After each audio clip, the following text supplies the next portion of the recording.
An age where girls should be enjoying their innocence and joys of their youth, but she, at such a tender age, understands the importance of being a voice for her peers, an advocate for young girls and women around the world who may not have the opportunities that us sitting over here have. So receiving this honor from a hero like her makes this so much more exceptional.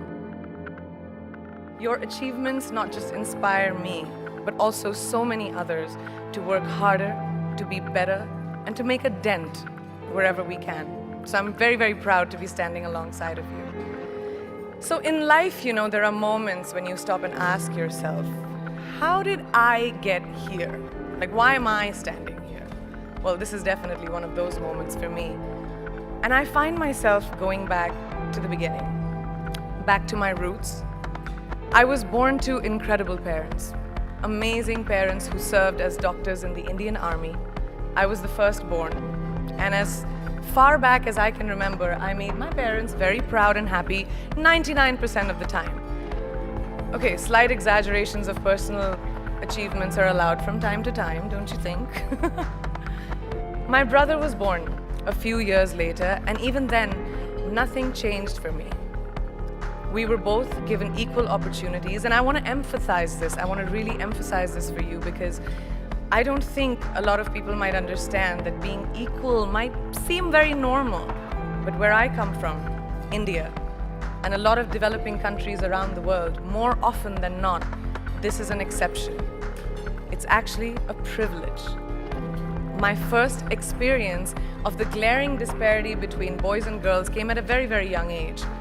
I grew up in a middle-class family with extremely philanthropic parents who constantly reminded me and my brother how lucky we were and how giving back to those who were less fortunate was not a choice, it was a way of life. Simple.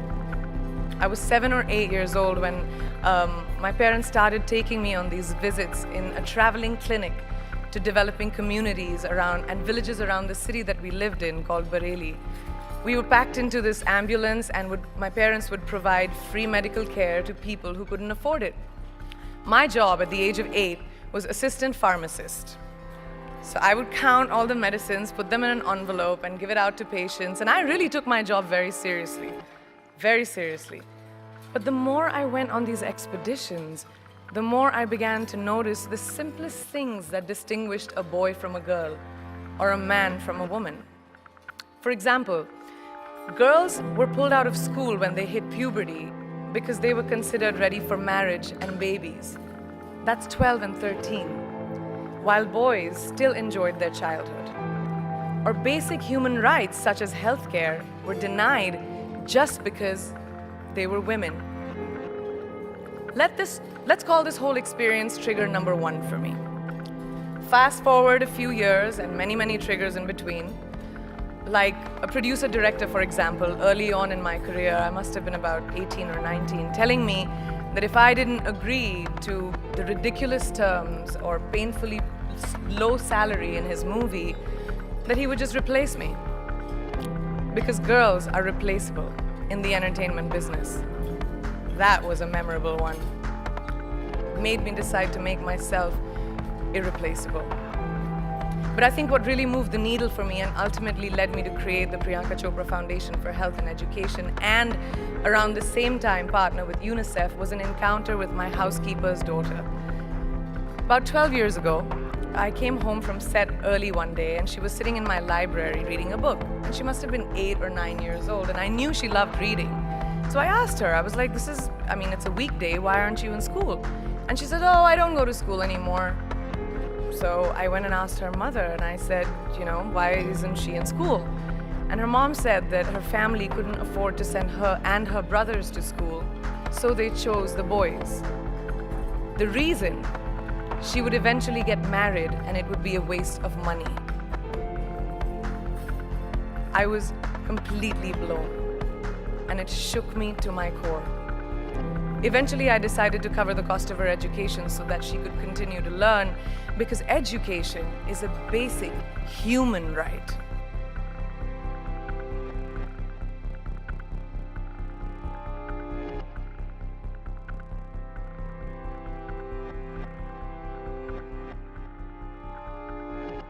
From that point on, I was determined to make a difference in as many children's lives as I could, in whatever big or small way that I could contribute.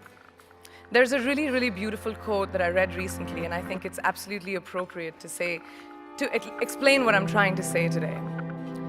The hand that rocks the cradle, the procreator, the mother of tomorrow, a woman shapes the destiny of civilization. Such is the tragic irony of fate that a beautiful creation such as a girl child is today one of the gravest concerns facing humanity. Girls have the power to change the world. It is a fact, and yet today, girls are more likely than boys never to set foot in a classroom, despite of all the efforts and progress made over the last 2 decades. I'm just going to give you a stat, more than 15 million girls of primary school age will never learn how to read or write, compared to 10 million boys. Primary school, it's the beginning of our future.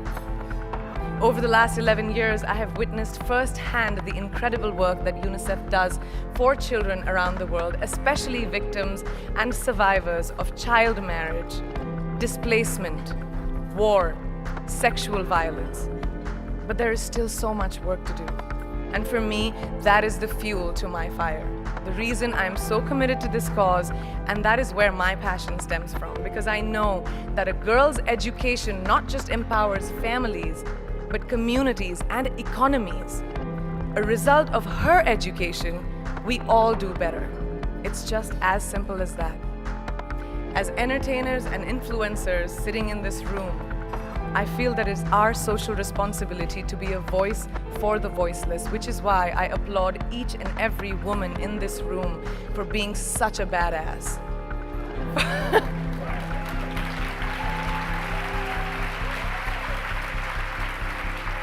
For using your platform and your voice to contribute to change, and for ensuring that there is not even one lost generation as long as we are alive. Why do you want to fit inside a glass slipper when you can shatter the glass ceiling? I want to tell you a little secret. I'm not very fond of this phrase, breaking the glass ceiling. Why does it annoy me? Because it takes the context of everything that I have done, all my achievements, all my hard work, and puts it into a box. As if my ambition was, Kire, I want to find a glass ceiling and break it. Not at all.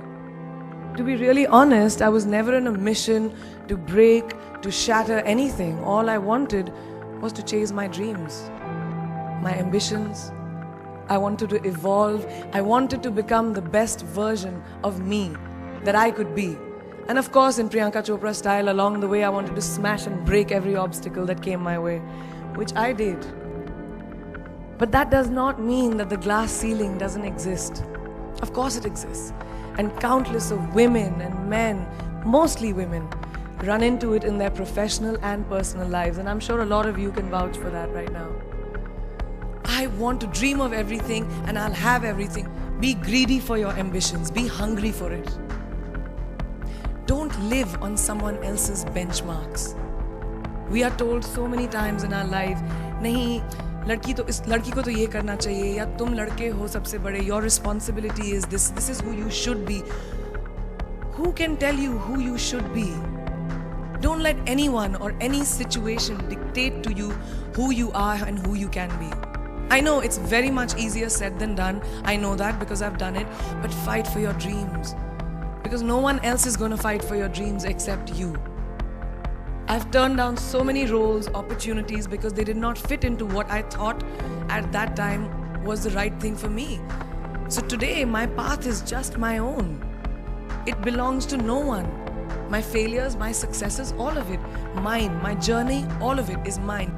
And I don't mean the superfluous, superficial parts.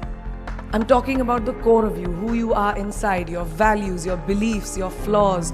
And once you understand who really that person is, you would have taken the first step in finding your unique self. And that is the best version of you. Who am I really?